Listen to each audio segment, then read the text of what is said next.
공공운수 노조의 교육위원으로 있고요. 이렇게 강의하러 왔습니다.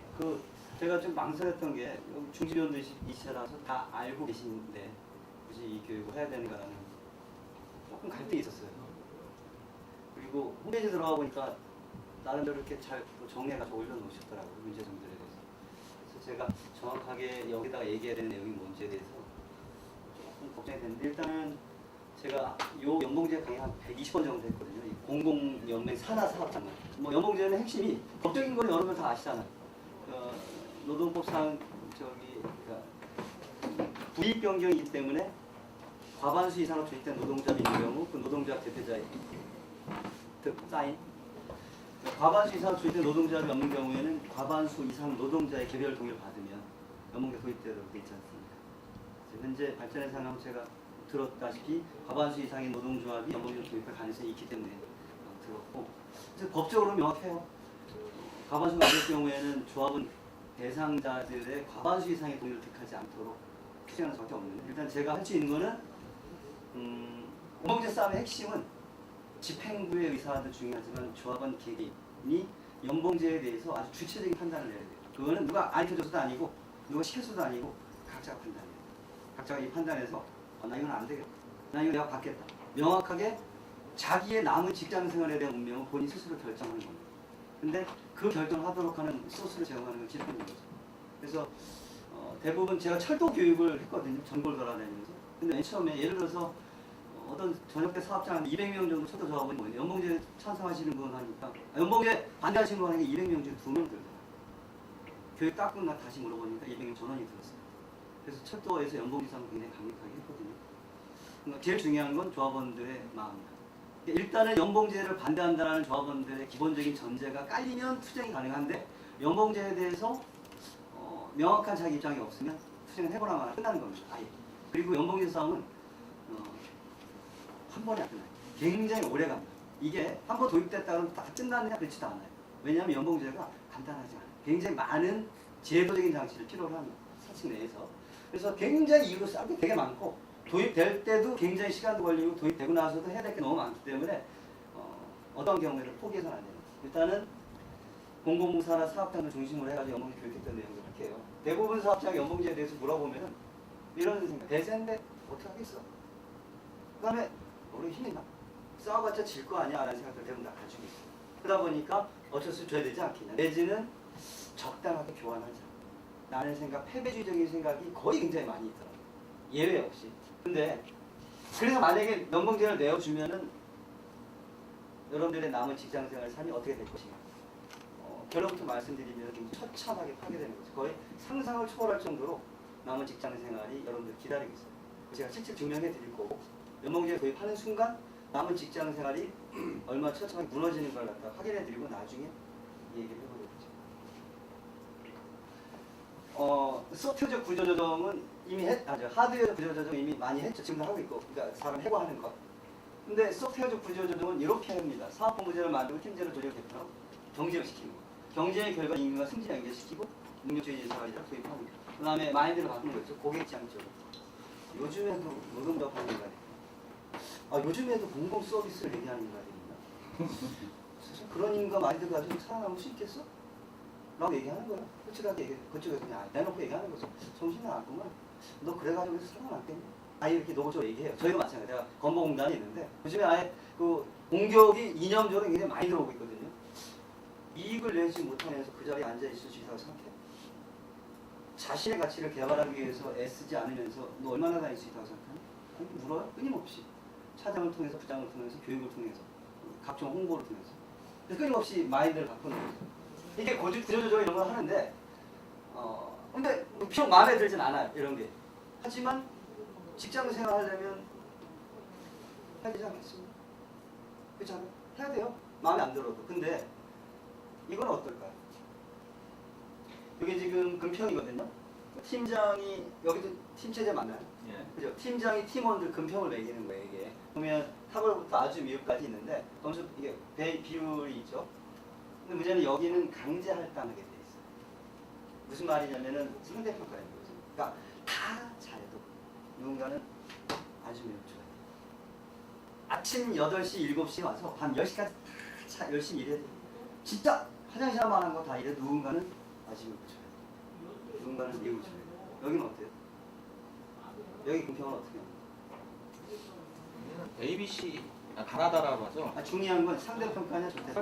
아니, 상대평가인데 여기처럼 이렇게 강제 있어요. 배정. 절대평가하고 그러니까 반드시 아주 미국 주게 돼 있어요, 안 돼 있어요? 강제까지는 안 돼 있어요. 그럼에도 불구하고 상대평가예요. 그렇죠. 줘도 되고 안 줘도 되는 거예요. 그러니까 아주 탁월을 주면 아주 미흡이 나오고, 그러나 이제 그 중간 단계에서 우수하고 보통을 섞어서 주면 미흡이 없는 거죠. 그러나 줄 수도 있죠. 줄 수 그렇죠. 그렇죠. 그건 걔네 마음인 거죠. 문제는 제가 보기에는 상대평가제는 됐는데 사측이 조금 자제하고 있는 것 같아요. 제가 보기에는. 그래서 여기가 이게 갈림길이에요. 상대평가에 들어왔으면 연봉제 도입을 위한 금평제도는 완료된 거라고 보죠. 그래서 제가 많이 가가지고 이 싸움을 하는 거죠. 동의하시죠? 공주 여러분 다 같이 열심히 일했고 저 처자식 먹여 살리기 위해서 내 개인 삶 다 포기하고 내 건강 다 망가지면서까지 일했는데 내가 왜 아주미육을 받아야 되나? 다 열심히 했는데 왜 누군가는 반드시 아주미육을 받아야 된다는 이 평가제에 대해서 동의하세요? 라고 얘기하면 동의 못한대요. 근데 왜 그것도 가만히 있어? 싸워야지. 여러분들이 정당성을 가지고 있는데 엄청난 정당성을 가진데 왜 그걸 갖다 받아들이고 있습니다. 여러분들이 얘기하면 다 싸워서 이길 수 있어. 막 부추기는 거죠. 근데 대부분 이렇게 강하게 안 했기 때문에 심각성을 모르고 그냥 지내온 거예요. 여기 마찬가지예요. 근데 문제는 이게 진행. 아주미육을 반드시 주게 돼 있어요. 강제 할당해야 돼. 강제 할당하고 순위를 매기기 시작해요. 여기가 어디냐? 여기입니다. 철도공사. 철도공사 인사규정이 2010년 2월 1일자로 개정이 됐는데 보시면 아까 얘기했던 아주미육이 2번 연속 받으면 직권 면책됩니다. 팀장이 아주미육 2번 딱 줬어요. 전방이 하방이. 안녕하세요. 지금 2010년 2월 1일자로 인사규정이 개정됐어요. 이때가 뭐였던 때인지 기억하세요? 철도가 5,000명 해고대 강제 인력 구조 조정한다 해가지고 파업하고 10,000명 넘게 징계받았죠. 아침 9시부터 밤 12시까지 징계위원회를 했어요. 너무 많았어요. 징계받을 사람. 인사위원회를 밤 12시까지 매일 12시까지. 그 다음에 200몇십 명 해고시켰잖아요. 철도 노동자. 이때가 그때예요. 그렇게 해고를 시키고 징계를 하고 그 순간에 인사규정 개정을 위한 이사회를 소집해가지고 통과시켰어요. 통과됐어요. 요 전에 이미 그 금평제도 도입하고 통과시키고 목적이 그건 거예요. 상대평가제를 도입하는 이유는 이걸 하기 위해서 도입하는 거죠. 그러면 문제는 이게 법적으로 효력이 없습니다. 왜 그러냐면 철도공사 노동조합이 노동조합이라고 어쨌든 자신의 규약이 되어 있습니다. 철도공사 노동조합이 과반수 이상 조직된 노동조합이잖아요. 불이익 변경이기 때문에 철도공사 노동조합 위원장이 사인이 있어야 되는데 당연히 사인 안 했죠. 그래서 효력이 없습니다. 이사회에서 인사규정만 개정시켜놓고 기다리고 있는 거예요. 노동조합이 여기 협조활동을 하죠. 그렇게 해서 10,000명을 징계한 거예요. 200몇십 명을 해고. 그래서 조합원들 입에서 나올 때까지 야 그만합시다. 해봤자 소용없다. 지쳤다. 얻는 거 하나도 없다. 이제 그만합시다. 라고 조합들 입에서 노동조합 스스로 사측과 타협할 때까지 바깥에서 쪼으면서 인사규정 개정시키는 거죠. 그러면서 얘기하는 거죠. 핵심이 요거예요. 시킬 수 있다예요. 시킨다가 아니라. 그래서 항상 나오는 게 직원 여러분 사랑합니다. 얘기하죠. 여러분들 위해서 최선을 다하겠습니다. 여러분들의 능력을 개발시키고 세상 모든 것을 지원하겠습니다. 단 이해와서 최저등급 받으면 면직시킬 수 있다. 새끼들아 협박하는 거죠. 양쪽 다. 그러면서 얘기를 해요. 솔직히 안 할 거야. 걱정하지 마. 우리가 이렇게 지독하지 않아? 안 해. 걱정하지 마. 사인합시다. 라고 해서 요구를 해요. 그러나 사인하는 순간 보시죠. 이렇게까지 심하진 않지만 제가 이제 중소기업 유통센터 작년에 교육했던 데는 아주미육을 받으면은 인사위원회 열어가지고 승진을 안 시킬 수 있어요. 승급도 안 시킬 수 있어요. 하지만 안 시킬 수 있기 때문에 안 했다고 하면서 그 중소기업 유통단 지부장도 괜찮아요. 안 했어요. 여태까지 한 번도. 하면 어떡할까요? 규정이 있더라고. 없애야죠. 노사관계가 악화되거나 노동조합이 힘이 없다고 싶다 싶고 그냥 들어온 건데 문제의식이 없어요. 사문화된 거라고 하면서 굉장히 마음 편하게 놓고 있는데 바꿔야 됩니다. 이렇게 진행이 되는 거죠. 사측이 연봉제도 도입하는 가장 큰 이유는 일단은 이윤입니다. 이게 노조가 없을 때거든요. 없을 때는 주는 대로 받으니까 임금은 요만큼밖에 안 주죠. 사장의 이윤이 굉장히 많습니다. 노조가 결성되면 으쌰으쌰하니까 임금도 늘어나고 쉽게 부불노동, 대가를 지불하지 않는 시간의 일부 시키고 돈 안 주기 이런 거 없는 거죠. 부불노동이 없어지니까 사장의 이윤이 뚝 떨어지죠. 그러나 연봉제가 도입되면은 열심히 일하잖아. 너나 할 것 없이. 엄청난 경제 같은 거 일을 하는데 임금 적게 줄 수 있어. 야, 네가 뭐 했다고 임금 그렇게 많이 줘? 너 얘만큼 일했어? 아니잖아. 임금 깎을 수 있어요. 매출은 늘어나는데 임금은 적게 돼. 이윤이 급속도로 늘어나요. 연봉제를 도입하는 사측 첫 번째 이유, 이윤의 확대입니다. 두 번째, 능력주의적 인사관리인데요. 연봉제를 도입한다고 할 때 이 얘기는 하는 회사는 한 번도 보지 못했어요. 세상 어떤 회사에서 연봉제를 도입한다고 해서 설명회를 가면은 처벌 얘기를 하는 데는 한 군데도 없습니다. 보상만 얘기하죠. 능력이 있는 사람은 그에 걸맞게 대우하겠다. 능력이 있는 사람은 신입 직원이랑 1억 연봉을 받지. 얘기를 해요. 정말 능력만큼 대우해주겠다. 하나, 제가 아는 능력주의 인사관 연봉의 핵심 처벌입니다. 이게 핵심이죠. 뭐죠? 장동건하고 고소영하고 결혼했죠. 아시죠? 네. 예. 장동건이 옛날에 중국 영화 출연했던 거 있어요. 한중합작으로 4, 5년 전에 무극이라고 보신 분 있어요? 무극? 네. 보셨어요? 그 케이블 TV로 하는 거. 아 그래요? 거기에 이런 대사가 있어요. 두려움이 없는 자는 노예가 될 수 없다. 무슨 말이냐면 두려움이 없는 자는 거칠 것이 없고 거칠 것이 없는 자는 길들여지지 않습니다. 그래서 노예가 되지 않는다는 얘기예요.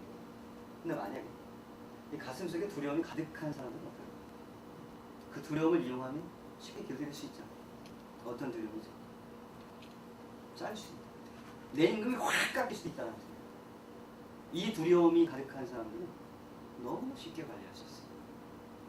차장, 부장, 팀장, 지사장이 목소리는 높게 할 필요 없잖아.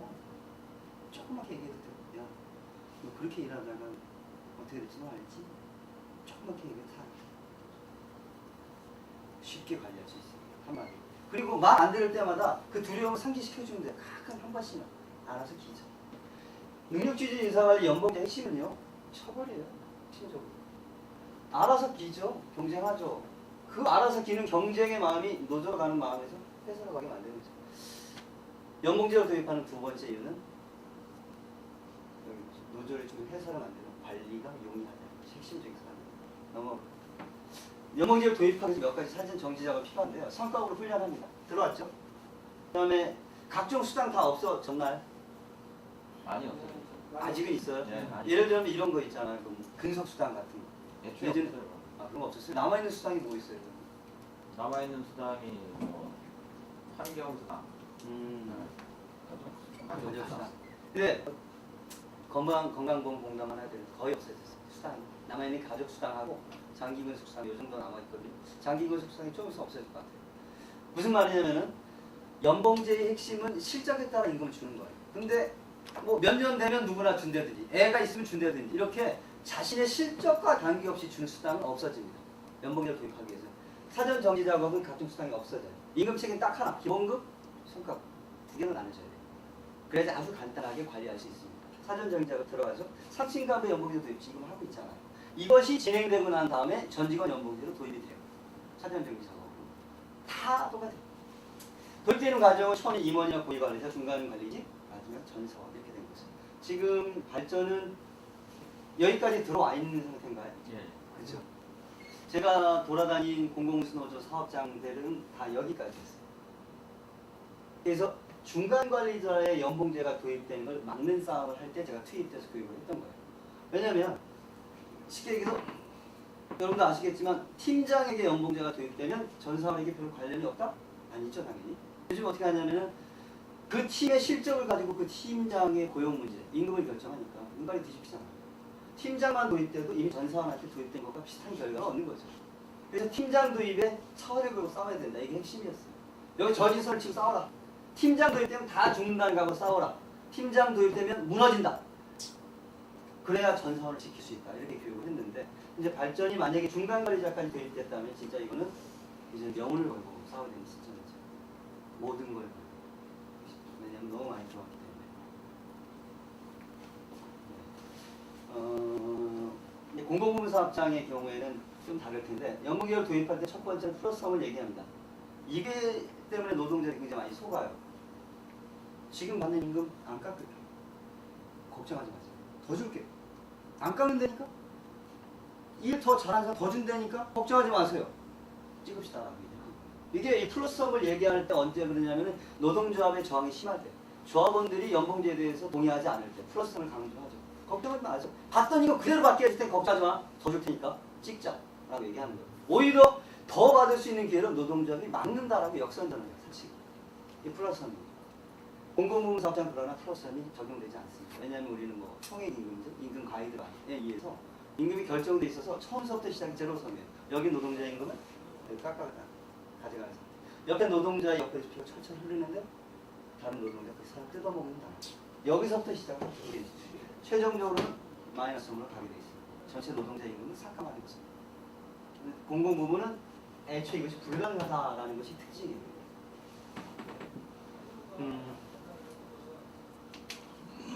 자, 임금체계와 관련해서 첫 번째 단계는 호봉제입니다. 지금 현재 호봉제를 가지고 있잖아요. 그죠?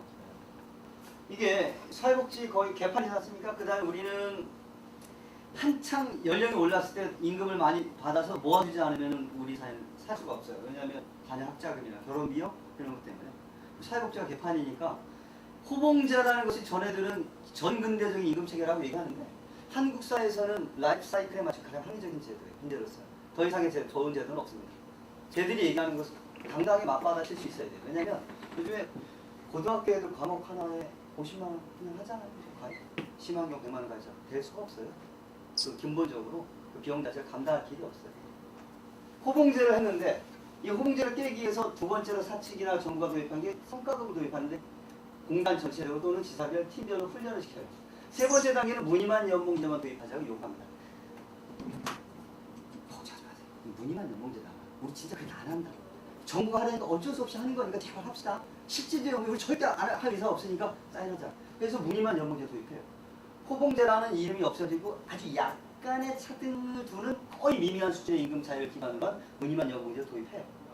절대 우리는 실질 연봉제 도입 안 하니까 걱정하지 마. 사인하고 3단계까지 가는데 사학연금관리공단 같은 경우에 교육 가져왔거든요. 여기가 이렇게 도입을 했어요. 그래서 제가 얘기했어요. 거기 위원장이 걱정하지 않아요. 저희는 무늬만 연봉제예요. 위원장님 정부 지침 나온 거 아시죠? 그래서 보여줬어요. 무늬만 연봉제인 사업장 실질적 연봉제를 전환하지 않을 경우 불이익 불과. 지침이 나온 거예요. 그래서 정부가 계획을 다 세웠어요. 저항이 심한 데는 무늬만 연봉제를 도입하므로 해서 안심시키고 도입할 거예요. 도입한 다음에 실질적 연봉제 도입 안 하면 강제로 불이익 줘서 변경시키고. 이게 정부가 전략을 짠 거죠. 거기 다 놀아나고 있는 거예요. 그 다음에 실질적 연봉제가 들어가요. 호봉이 없어져요. 성과 실적별 임금 차이가 엄청나게 생기죠. 이거 나중에 자세히 설명해 드릴게요. 실질적 연봉제가 도입되면은 마지막 단계가 퇴출제입니다. 삼진아웃제. 고지 박탈, 임금의 급격한 감소로 인한 자발적 퇴출을 요구하는 심각한 상태. 5단계의 메커니즘을 가지고 연봉제로 도입니다. 그래서 많은 얘기를 했어요. 특히 여기 집행부가 큰 생각 없이 노사간의 무늬만 연봉제로 도입한 사업장에 대해서 경각심을 입혀줬고요. 아직 이렇게 들어간 데는 없었습니다. 여기까지 있는 사업장에 대해서 여기 2개를 설명하는 것이 저의 일이었습니다.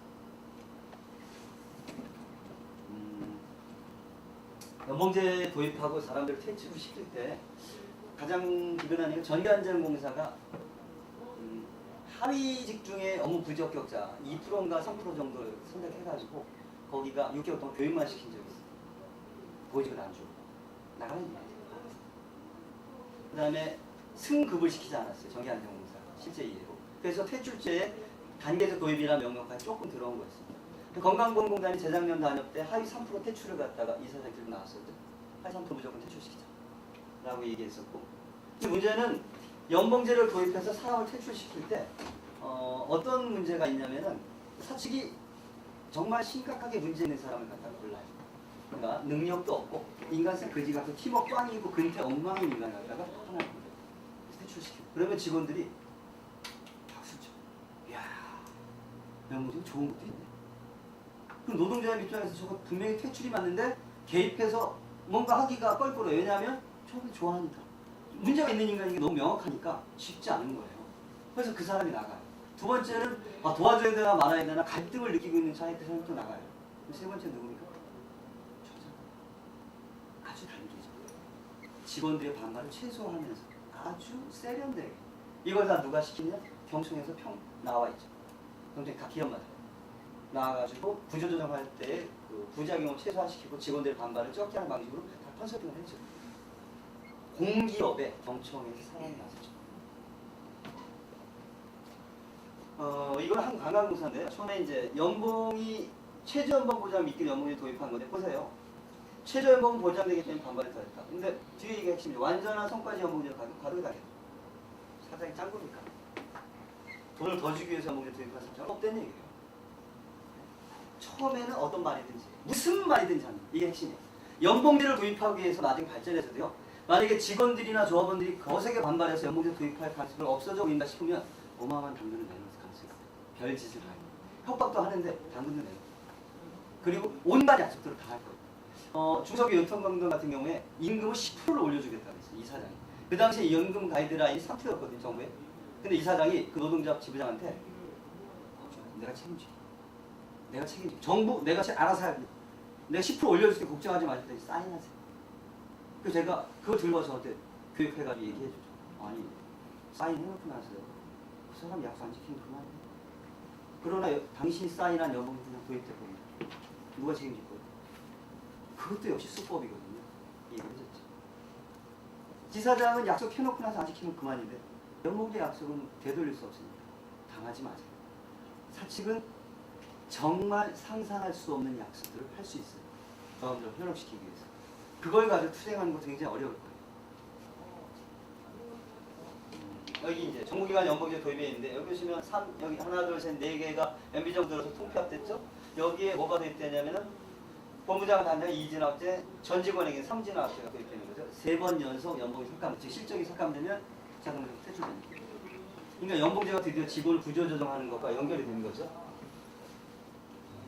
그 다음에 임금 삭감은 요거는 아실 거예요. 그 신규 직원들 초임 삭감했던 거 발전도 대상이 되나요? 예. 그죠? 다시 회복됐죠? 네. 요때 이제 얘기한 거예요. 이 정부 관계자가 나와서 얘기할 때 신규 직원들 초임 삭감했죠? 예. 기존 직원들 이거 삭감했으니까 아니요. 왜요? 노동자가 동의 안 해줬어요. 그럼 격차가 있을 텐데 불평등하잖아요. 어떻게 해결할 겁니까? 연봉제 도입할 겁니다. 이 정부 관계자의 말이에요. 아니 솔직하게 얘기하는 거죠. 기존 직원들의 임금을 깎기 위해서 연봉제 도입한 거. 그냥 톡 까놓고 얘기하는 거예요. 연봉제는 이렇게 위해서 도입된 거예요. 돈 더 주게 도입된 연봉제는 존재하지도 않고 한 적도 없고 말한 적도 없어요. 오로지 혹시 사측이 얘기하는 건 자기네들만 얘기하는 거예요. 그 발전이 오로지 사기업이라면 모르겠지만 정부의 통제를 받는다면 불가능한 얘기예요. 절대적으로. 그다음에 여기 이제 뭐 이미 연봉이 도입된 감들한테 도입된 사업장인데요. 여기 이렇게 됐죠. 연봉을 타인의 연봉을 알려고 하면 안 돼요. 본인의 연봉도 얘기하면 안 돼요. 타인 쟤는 왜 이렇게 많이 받아? 이거 의제기할 수 없어요. 하면 안 돼요. 기본적으로. 이게 각서를 쓰는 겁니다. 연봉이 도입했다. 그러다 보니까 어떤 문제가 생기냐면은 이게 정말 어이없는 일인데 전체 직원의 연봉이 삭감돼요. 모르고 있어요. 알면 안 되니까. 알려줘도 안 되니까. 이게 비밀이에요. 굉장히 좋은 비밀이고 자본가들은 여기 굉장히 잘 이용하고 있어요. 다 깎였는데 모르고 있어요. 그다음에 연봉제가 그냥 임금에서 그치지 않는 것이 아니라 여기 해당되지 않나요? 인사 디렉트제도. 그죠? 본부장이 실장 뽑고 실장이 부장 뽑고 부장이 팀장 뽑고. 그래서 뽑히지 않은 사람은 별도 인사 조치되는 거죠. 그죠? 교육연수원에 입선되든지. 한국환경공단 환경부 산하죠. 여기도 제가 가서 교육했는데 여기 팀장이 팀원을 40% 선발하고 있다. 여기는 얼마큼 되나요? 혹시 있나요? 팀장이 팀으로 선발하시는 권한을 준 거예요. 인사비정부. 있어요? 없어요? 없어요? 제가 여기 사장까지는 한데. 네. 근데 이건 이제 팀장이 팀원을 선발하시는 권한을 주게 되면 굉장히 심각한 거예요. 팀원은 일반 직원이잖아. 40%. 이거 아니고 50% 60% 되면 어떻게 할 거예요? 거기 지부장한테. 환경공단 최종부 지부장한테. 이러다가 너는 우리 팀. 난 우리 팀. 저는 왜 안 부르죠? 싫어. 집에 가야죠. 교육받거나. 이렇게 되면 우리 진보적인 학계에서 뭐라고 얘기하냐면 팀장이 고소하라고 얘기하거든요. 절대 권력화. 팀장의 말이 절대 권력화돼요. 아까 얘기했듯이 팀장이 금평 2번 주면 잘리잖아요. 근데 지금 팀장이 안 뽑으면 보직도 없어요. 내 팀도 없는 거예요. 인사기를 이렇게 하나씩 개정하거든요. 이런 과정들을 거치는 거죠. 다른 예를 보면 수력원자를 보면은 공개경쟁을 시켜요. 그 보직을 할 때 3회 탈락되는 해임되면 무보직자는 6개월 교육한 다음에 다시 자리 줄 건지 말 건지 검토하는 거죠. 그 다음에 산업인력공단은 보시면 6개월마다 평가하고 보직 개시 결정하고 10%는 무조건 무보직이나 하향보직 발령을 시 같은 거죠. 그리고 6개월마다 업무평가 얼마 전에 3일 전에 나왔던 SC제일은행 지점장 자살 사건 아시죠? 6개월마다 그 성적평가해가지고 매기는 것 때문에 스트레스 받아서 47살하고 지점장 죽었잖아요. 자살했잖아요. 울산 항만공사는요. 업무 실적 저조자는 1회에는 전환 배치, 2회에는 성과급을 확 깎고 3번째는 퇴출.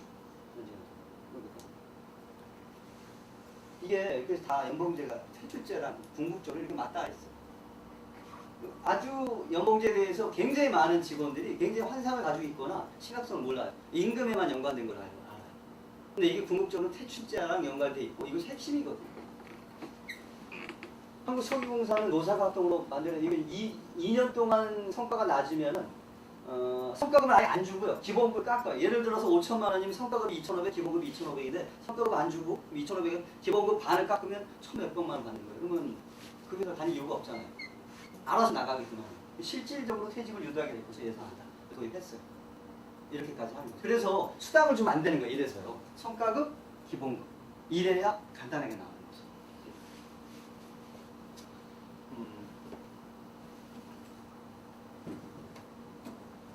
여기가 석유포조위관리원이 삼진아웃제를 실시했는데 이거 이진아웃제로 바꾼다는 거예요. 좀 됐죠? 왜 그러냐면은 삼진아웃제를 도입하더라도 이런 일이 발생합니다. 한 번만 연봉, 그러니까 실적이 나빠서 연봉이 삭감되면은 쉽게 얘기해서 사람들 눈깔이 뒤집힙니다. 안 잘리다. 그러면 어마어마하게 일을 해요. 그 사람 죽지 않아요. 그래서 그 사람은 다음번에 올라갈 거예요. 근데 문제는 그러다 보니까 연속 3번 삭감되는 일이 발생이 쉽지 않아요. 그러면 사측 입장에서 이게 문제가 되는 거예요. 한 명을 공범을 잡아서 잘라야 됩니다. 못 자르는 거죠. 그래서 이진압자 한 번만 삭감되면 이게 기회가 한 번밖에 없습니다. 이 스트레스는 전에 그 공공연구노조의 사무처장이 지금 위원장 하는 분인데 이성우 위원장이 이따가 말씀드리고 요렇게 했을 경우 스트레스는요 말도 못해요. 엄청난 차이를 가지고 있습니다. 2번으로 기회가 줄어드는 거는 3번이라면 천지 차이죠. 바뀌는 거예요. 근데 문제는 에이 약속이 틀리잖아요. 삼진아웃제 도입할 때는 그나마 가능성이 없다고 생각해서 그나마 우리가 가만히 있었는데 이제 와서 이진아웃제 도입하면 어떡합니까? 라고 누군가 얘기하고 구호를 외치면 그 옆에 누가 있나? 그것이 삼진아웃제 도입할 정도는 이미 다 깨진 노조잖아요. 이진아웃제 도입한 데를 누가 와서 같이 해줘. 하나도 없어요. 이거 일진아웃제로 바꾼다고 해도 옆에 쓸 사람 없어요. 무슨 말이냐면 한 번 도입되면 이진아웃제, 일진아웃제로 끝없이 가는 거죠. 그러나 막을 사람은 없다는 거예요. 왜냐면 노조가 이미 해체되기 때문에. 있어봤자 무능력한, 무기력한 노조. 한번 그때는 끝이에요. 일단은 제일 중요한 건요. 뭐 여기는 당연히 말씀을 하셨으니까 노동자의 입장 분명히 밝힌 게 제일 중요합니다. 예를 들어서 웬만한 사업장들이 심각하게 생각 못하는 데가 많았어요. 그러니까 노동조합이 틈만 있으면 때만 되면 기회만 되면 연봉제는 안 된다라고 얘기해 줘야 되거든요. 그리고 집행부는 어떠한 경우에도 연봉제를 받아들일 의사가 없으면 얘기해 줘야 돼요. 그리고 연봉제가 얼마나 나쁜 건지 시기때때로 얘기를 해줘야 돼요. 근데 제가 본 많은 사업장에서 연봉제에 대해서 그거 당연히 나쁜 거 아니야? 얘기를 안 해요. 집행부가. 그리고 연봉제에 대해서 교육도 안 해요. 조합원이 당연히 반대해 주겠자라고 아주 낙관적으로 생각하고 전혀 안 그렇거든요. 그 사이에 사측은 어마어마한 작업을 했어요. 선전 작업들하고 데려다가 교육시키고 개인들을 설득하고. 근데 오히려 노동조합은 아무 얘기도 안 하는 겁니다. 그러다 보니까 조합원들 사이에 굉장히 말들이 많이 돌아요. 집행부가 정말 싸우려는 의사가 있는 건가? 내년 집행부가 끝까지 가려고 하는 마음이 있을까? 내년 적당히 타협하다가 말 거 아닌가? 혹시 집행부가 이거 어떤 생각 가지고 있는 거야? 라고 의심하게 되는 거예요. 이런 틈이 조금이라도 있으면 안 됩니다. 완벽해야 돼, 집행부. 단호한 의사가 있어야 돼. 단체 교섭의 방식이 아니고서는 도입할 수 없죠. 이거는 현재로서는 복수노동법이 되면서 시행되면서 발전 아까 얘기했던 그 우리가 과반수 이하 사업자가 된 데는 굉장히 어렵게 됐지만 나머지 사업자는 이 방식이 아니고서는 불가능하죠. 단체 교섭을 통해서만 가능하니까 교섭이 아닌 방식으로 논의를 하거나 뭐 간담회 하거나 타협을 보거나 이건 하면 안 돼요. 이건 뭐 넘어가고요. 치밀한 사전대안과 연봉제 대책이 있는데요. 요거는 풀어서 얘기하면 뭐냐면요. 연봉제를 도입하려면은 성과를 측정하는 시스템이 도입이 돼야 돼요. 근데 발전에 이미 ERP 시스템이 도입됐잖아요. 그게 연봉제를 도입하기는 사전 정지 작업이거든요. 왜냐하면 사측이 얘기할 수 있는 건 데이터잖아요. 얘가 연봉을 많이 받아야 되는 이유는 이런 것이야 라고 얘기를 해서 객관성을 떼야 걔네들도 이 연봉제가 정착이 되는데 납득하지 못하는 인사 시스템은 그것도 깨져버리거든요. 그래서 이 인사 시스템 내지는 성과 측정 시스템이 핵심이 돼요. 이게 지금 정당한 것이냐 라는 것에 대해서 문제 제기가 많이 나올 수 있고 현재까지는 성과와 능력을 측정하는 것과 관련해서 객관성을 획득한 시스템을 다시 찾아보기 힘듭니다. 현재까지는 그래요. 그래서 이걸 가지고 많이 싸워야 돼요. 내놔 사측 보고 자 능력과 성과를 측정하는 그 기준 가지고 나오라고 얘기해가지고 보는 거예요. 토론을 해야 돼요. 논의를 해야 됩니다. 문제가 있으면 바꿔야 되는 거죠. 굉장히 많이 얘기할 수 있어요. 이걸 가지고 쟁점화시키고 부당한 평가 시스템이다 하면 깨질 수가 있는 거예요. 도입을 못하는 거죠. 그래서 이 연봉제 관련해서는 그런 사측의 성과 측정 시스템 내지는 객관성의 문제 이런 것들을 갖다가 검토하고 문제 제기하고 연구할 수 있는 사람들이 필요해요. 연봉제와 관련해서. 그리고 굉장히 큰 싸움이 될 겁니다. 필요하면 전문가의 도움 빌리세요. 외부 연구기관에. 조합원 교육과 홍보. 조합원들에게 교육을 해서 연봉제가 이렇게 심각한 것이구나라고 해서 안 되겠다. 절대적으로 안 되겠다라는 마음을 갖게 하면 일단 준비는 끝난 거예요. 그러나 그것이 안 돼 있으면 연봉제 추진 불가능합니다. 많은 사업장에서 이 얘기를 했는데 연봉제 반대 전자분 서명운동 일단은 우리 내부를 결속하는 방법인데요. 연봉제에 대해서 반대하는 서명들을 받는 거예요. 다 받아서 준비했다가 사측에서 던지는 거죠. 우린 다 반대하고 까불지 마. 이게 우리 이사야. 얘기도 하지 마. 라고 얘기하는 건데 요 얘기는 발전에는 어떨지 모르겠어요. 다른 사업장들 같은 경우는 좀 의미 있게 했어요. 왜냐면 실제 다른 사업장들한테 물어보면 자 연봉제 반대 전자분 서명하면 전 다 쓸 것이라고 생각하시는 분 한번 물어볼까요? 여기 계신 분. 다 쓸 것이라고 생각하세요? 아니다. 다 쓰지는 않을 것이다 라고 생각하시는 분. 예, 요것이 문제거든요. 안 쓰는 사람들이 있어요. 우리 조합원들 중에서. 근데 여러 가지가 어떻게 되는지 여기는 어떨지 모르지만 일단은 사측과 노조의 양다리를 거치는 조합원들 중에서 사측 성향을 기울어져 있는 조합원들 안 쓸 가능성이 있습니다. 노조원이지만 노조의 지침을 지키지 않았던 조합원들은 안 쓸 거예요. 두 번째는 조합원이긴 하지만 연봉제가 자식에게 기회가 될 거라고 생각하는 조합원들이 있어요. 연봉제의 그 이념에 경도된 조합원들. 아, 나는 이때를 위해 기다려. 나에게 기회가 왔어. 나는 살아남을 수 있어. 나는 더 많은 임금을 받을 수 있다고 생각하는 조합은 있어요. 그래서 안 쓰고. 그 다음에 제가 에너지관리공단 교육을 갔다 왔거든요. 거기 왜 갔다 왔냐면 거기 위원장님이 신규 직원들에 대한 사측의 압박이 너무 심해서 신규 직원들이 들어왔는데 뭐 토익 900점에다가 스펙이 끝내주고 외국 유학 갔다 오고 딱 도입했는데 와서 보니까 임금은 작죠. 사측 와서 얘기하는 거야. 너 임금 얼마 받아? 그거밖에 못 받아. 임금 깎였어? 야, 이 새끼야, 네가 얼마나 뛰어난데 임금 그거밖에 못 받아? 너 연봉제 도입하면 엄청나게 많이 받을 수 있어. 맨날 꼬신대요. 미치겠다는 거예요, 위원장. 그래서 가가지고 교육했어요. 물론 신규 직원들이 대부분 다 그것을 넘어가리라고 보지는 않지만 어쨌든 가능성이 있는 거죠. 왜냐하면 굉장한 능력과 스펙과 좋은 점수를 들어가는데 보니까 선배대로 있는데 별로거든요. 내가 충분히 이길 수 있다고 생각이 들고 나한테 기회라고 생각을 할 수도 있으니까. 이러저러한 이유로 우리 조합원들 내에서도 빵꾸 날 수 있는 가능성이 많아요. 빵꾸를 낼 거예요. 우리 조합원들부터라도 먼저 서명을 할 수 있는 내부 토대를 갖춰야 돼요. 그래야 바깥을 단속할 수 있거든요. 그 작업을 하기 위해서 연봉제 전자분 서명을 한번 해볼 만하다. 교육이 먼저 필요하다. 서명하고 그걸 기초로 해서 바깥으로 넘어갈 수 있는 연봉제는 기본 연봉과 성과 연봉 기타 수당으로 되는데 이거 없어질 건데요. 일단은 이렇게 돼요. 지금 현재 호봉제를 하고 계시다 그랬잖아요. 연봉제가 도입되면 내년이 2012년 됐으면 해가 바뀌었으니까 이건 올라가죠. 원래대로 하면. 그죠? 연봉제가 도입되면 그건 없습니다. 해가 바뀐 거랑 여러분들 임금이랑 무슨 상관이에요? 우리는 오로지 시점만 봐요. 그런 거예요. 해가 바뀐 거랑 실적이랑 관계 없잖아. 호봉제가 호봉 성격의 임금 이상 없습니다. 그 다음에 무적시계. 여기 노동자는 임금이 2년 연속 내려가고 여기 2년 올라가면 그렇게 가는 거예요. 회복 안 돼요 이거. 그냥 그렇게 계속 누적되는 거예요. 임금 차이가 굉장히 커지겠죠. 현재 공공기관 수준은 총연봉의 차이 30%, 성과연봉 2배까지 나는 것이 기본 원안입니다. 현재까지는. 그리고 연봉제 문제점을 몇 가지 하면요. 이게 연봉제가 정말 심각한 문제점이 있는 게 현재 테이블이 발전이 몇 개, 6개예요, 7개예요. 임금 테이블, 그 성과 연봉 테이블 발전이 4개, 사측에서. 저희는 아직 그걸 보니까 아직 자료에 있던데 뭐 A, B, C, D 한 6개 되는 것 같은데요.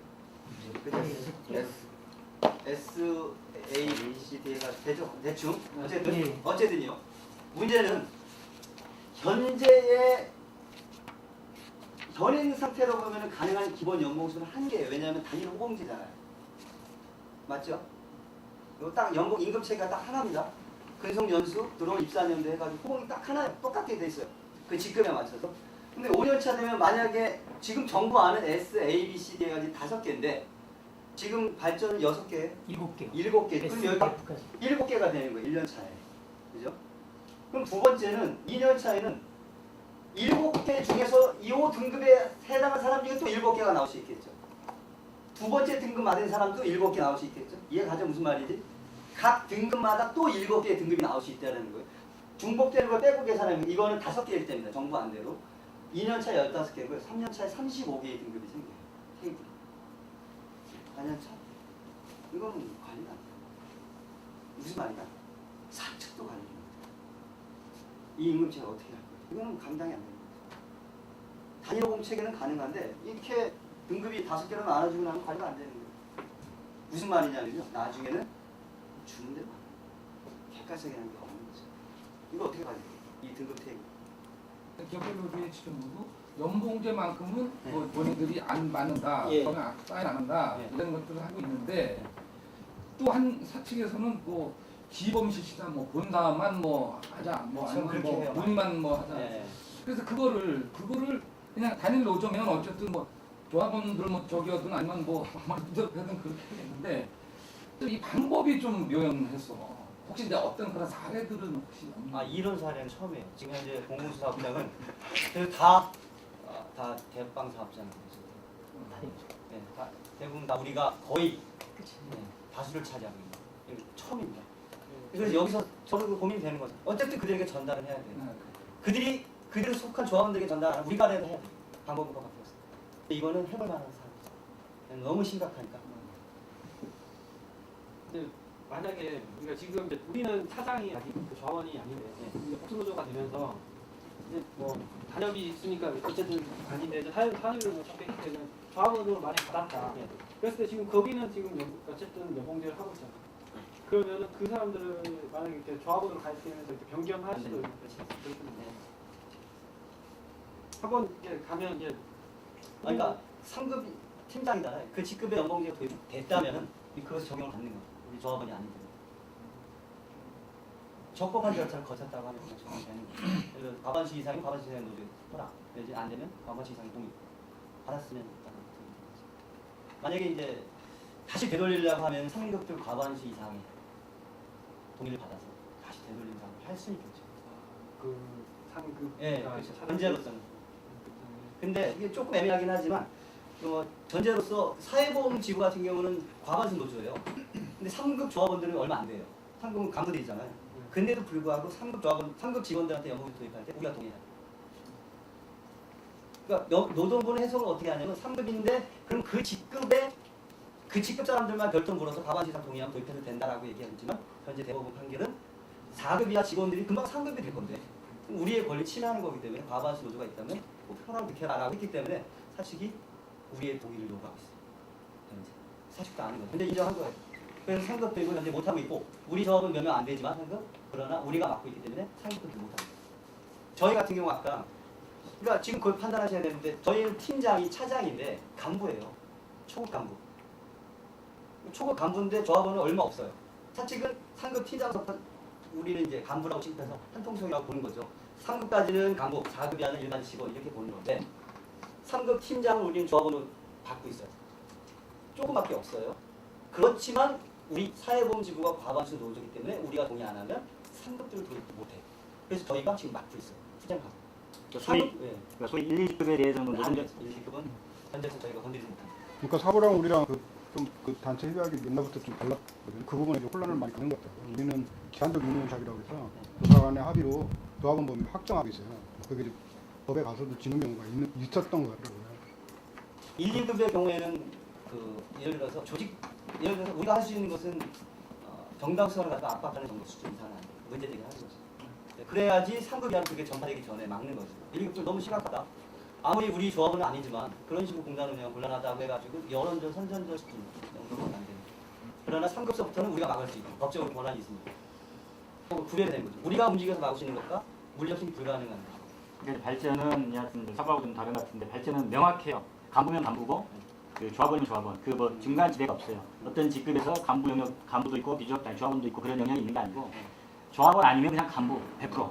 융법적으로 돼 있어서 하여튼 이제 아까 들어보니까 그러면 그 간부에 대해서는 사실 노동조합이 대응하기가 참 쉽지 않은 부분이네요. 간부들이 개별적으로 노동조합에 도입하는 거에 대해서. 문제제기는 할 수 있어도 막을 길이 없겠죠. 박수 한번 치고 예. 감사합니다.